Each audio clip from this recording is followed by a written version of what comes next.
My name is Michael Castigian. I work for Ingram Micro as part of the Infrastructure Technology Solutions Division. I say that 3 times fast, I'll make a mistake after that. We are Ingram is the distributor to Teragai and CFTech, and we have availability of many technologists and resources that can help you as you work on your IT-related initiatives. Questions? I would encourage questions early and often as part of this, because one of the things that I find is that if you have a question about what's going on up here, odds are you're not alone, and it helps me to make sure that people get the most out of the experience of being here. So please fire them up. We're going to talk about storage virtualization. Let me tell you what I mean by that to help you frame your thought. Storage virtualization has been around since 1994. By storage virtualization, it means that I want to be able to connect many different types of hosts to the same storage subsystem. So the subsystem virtualizes, making disk devices available to a host. The current state of the art is such that if I have mainframe systems and Unix systems and virtualized systems all attached to the same storage device, I can stop an application set that runs maybe the mainframe's the database, the Unix machine is maybe the app server getting data from that database, and then my web front end is delivered through virtual machines. The state of the art of storage virtualization is such that I can stop that application across those 3 platforms at a point in time, make a copy of all the data, and then replicate that data to another building so that I can restart that whole application suite in another building 50, 70 miles down the road. That's where storage virtualization is at today. Okay? In order to be able to provide effective storage virtualization in today's environment, you need a couple things. You need to be green aware. You need to be able to for instance, power down disk drives that aren't being used. You need the ability to have adaptive cooling so that I'm only throwing enough cooling through the box to cool those drives that are actually spinning, right? That's green aware. Second thing it needs to have is no single point of failure, right? The uptime of electromechanical devices today is essentially 5 nines by itself, right? If I take a disk drive and sit it on my desk and power it up, that thing will run for probably 5 or 6 years without ever being bothered by anything. It's because the hardware is much more reliable than it was, right? So we're not talking about 5 nines of uptime of a physical device when we're talking about storage virtualization. We're talking about 5 nines of uptime of your data running on that storage subsystem, right? And how do you do that? Right? So we had a conversation with a client who said, well, I've got 5, you just said it. I've got 5 nines of uptime on my physical hardware, right? So I said, yeah, okay. So your storage virtualization machine with the disk drives in it has a single controller. Let me ask you a question. How do you upgrade the firmware in that? How do you add features? What do you do? So we just take it down for the weekend. I'm like, okay. So that's 5 nines of uptime, except for the weekend I have to take it down, which puts you at 3 nines of uptime. So you need to be green.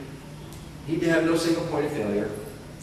And you need to be able to provide a lot of different options to the consumer community, to the IT community, so that you can mix and match the service level you're trying to achieve with the cost point you need to get.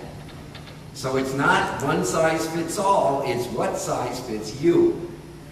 And that's what that's the state-of-the-art storage virtualization today. And now, what I'm going to talk about is what functionality do I need to be aware of if I'm building a practice around virtualized storage. Questions? Thank you. You're going to get into the features and functionality of it? In terms of particular products? Either particular products or kind of marketing, a market trend perspective. What should we have at minimum? Nice. It should be able to do these things. That's a really good question, right? And you need to be able to make scalable connections, right?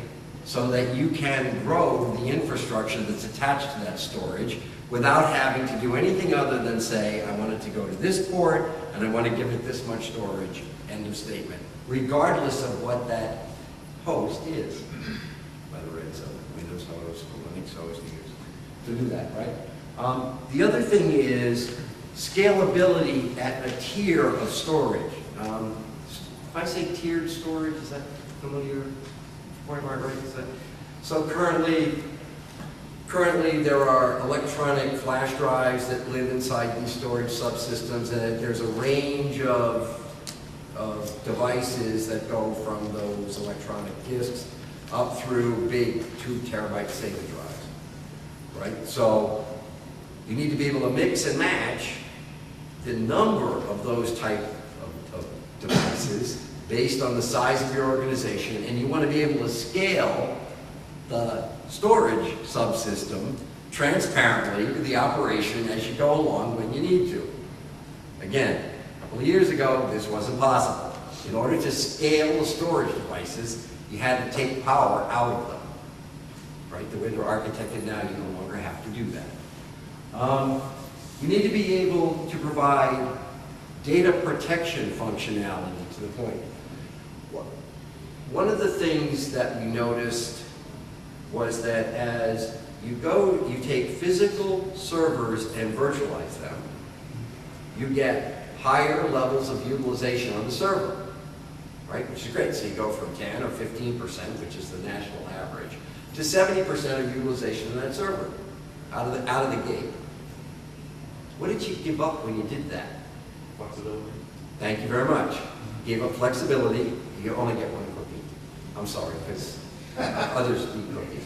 You give up flexibility. You just gave up some number of network interface cards that you were using for your backup when I condensed down into this. And I now have a dependence on a virtual network that sits on the hardware I'm trying to back up. So this is great. I'm consolidating servers. I'm getting better utilization. I saved a ton of friggin' money when I bought the servers. All that's great. Now do an operational consolidation. How are you going to back it up? How are you going to do DR on those? How are you going to manage if I have a compliance requirement? Where's the energy and the throughput going to come from to help me do that? A lot of that load, that functionality, is now capable of coming from the virtualized storage subsystem. So it becomes the workhorse to offset the loss of the resources you gave up when you virtualized your servers. Okay, that's a pretty key message. And when we were out talking to our partners and we're helping them build their data center practices, storage practices, what we're saying is, if all somebody needs is capacity, if all they need is capacity on demand, you can solve that problem a lot of different ways. If what you need is scalable operational support, then you got to start thinking about what's that workhorse going to provide me in the back end.